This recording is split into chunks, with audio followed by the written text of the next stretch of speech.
क्या आप भी जॉब से थक चुके हैं? क्या आप ज़हनी सुकून चाहते हैं? क्या मुलाजमीन और तलबा भी लॉन्ग वीकेंड एंजॉय कर सकते हैं? 2026 का कौन सा माह वाकई सबसे आराम वाला माह होने वाला है?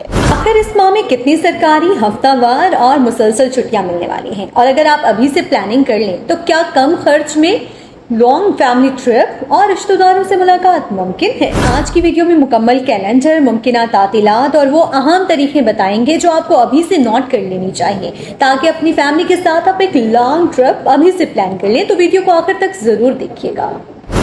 अस्सलाम वालेकुम दोस्तों, मैं हूं हीरा आरिफ। अगर आप तालिब इल्म हैं, मुलाजिम हैं या पूरा साल छुट्टियों का इंतजार करते रहते हैं तो ये खबर आपके चेहरे पर मुस्कुराहट लेकर आ जाएगी, क्योंकि मैं आपको बताने जा रही हूँ एक ऐसे माह के बारे में जिसमें आप पूरा माह आराम कर सकते हैं, फैमिली टाइम स्पेंड कर सकते हैं और लॉन्ग वीकेंड का मजा भी ले सकते हैं। तो ये कौन सा माह है और इसमें कितनी छुट्टियां मिलेंगी, जानेंगे इस वीडियो में। 2026 के कैलेंडर के मुताबिक 14 अगस्त यौम आज़ादी जुमा के रोज आएगी। उसकी छुट्टी हफ्ता और इसके बाद इतवार की भी छुट्टी होगी, यानी एक लॉन्ग वीकेंड मिल जाएगा अगस्त के महीने में, जिसमें आप फैमिली टाइम गुजार सकते हैं और कोई मुख्तसर सा ट्रिप प्लान कर सकते हैं, रिश्तेदारों से मुलाकात के लिए भी जा सकते हैं।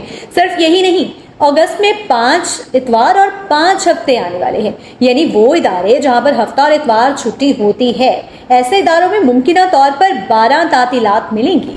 एक और खुशखबरी भी है, इस माह में अगस्त के आखिर में ईद मिलादुन्नबी सल्लल्लाहु अलैहि वसल्लम भी मनाया जाएगा। अलबत्ता इसकी तारीख का हतमी ऐलान मरकजी रोयते हलाल कमेटी करेगी और इसके बाद हुकूमत की जानिब से जो हतमी नोटिफिकेशन जारी होगा फिर उसके बाद ही तारीख का ऐलान होगा, इसलिए अभी आप इसकी सिर्फ तवक्को ही रखिए। अब सवाल ये है कि अगर आपको मुसलसल 3 दिन की छुट्टी मिल जाए तो आप क्या करेंगे? फैमिली के साथ टाइम स्पेंड करेंगे, रिश्तेदारों से मिलने जाएंगे, कोई फैमिली लॉन्ग ट्रिप प्लान करेंगे या समुद्र की सैर को जाएंगे या सिर्फ घर में आराम करेंगे? इसके साथ साथ आपको बताती चलूं कि जिन दफातर में सिर्फ इतवार की छुट्टी होती है उनको भी 7 छुट्टियां मिलने का इम्कान है। याद रखें कि अगर आप फैमिली ट्रिप प्लान कर रहे हैं तो बुकिंग होटल की पहले ही कर लें, ठीक है। इसके साथ साथ ट्रेन या फ्लाइट की जो टिकट्स हैं उसकी बुकिंग आप पहले कर लें, होटल पहले बुक कर लें, क्योंकि जब आप वीकेंड के लिए निकलते हैं ना तो फिर उस टाइम रश बहुत ज़्यादा हो जाता है, इसलिए पहले से प्लानिंग करेंगे तो आसानी होगी आपके लिए। छुट्टियां सिर्फ आराम का नाम नहीं होती हैं, ये फैमिली, फ्रेंड्स और कहीं ना कहीं घूम कर प्यारी प्यारी मेमोरीज बनाने का नाम है।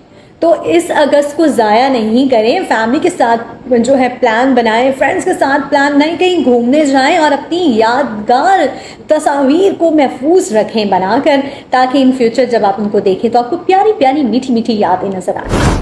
आप अगस्त की छुट्टियां कहाँ मनाएंगे? फैमिली के साथ या कहीं घूमने फिरने जाएंगे या नॉर्दर्न एरियाज में जाएंगे या समुद्र के किनारे जाएंगे और ताज़ा फल खाएंगे? अपनी राय कमेंट्स में ज़रूर बताइएगा और ऐसे ही मुफीद मालूमात के लिए मेरे चैनल को सब्सक्राइब कर दें। वीडियो पसंद आए लाइक करें और कमेंट्स में अपनी राय ज़रूर बताइएगा। मिलते हैं अगली वीडियो में, तब तक के लिए अल्लाह हाफिज़।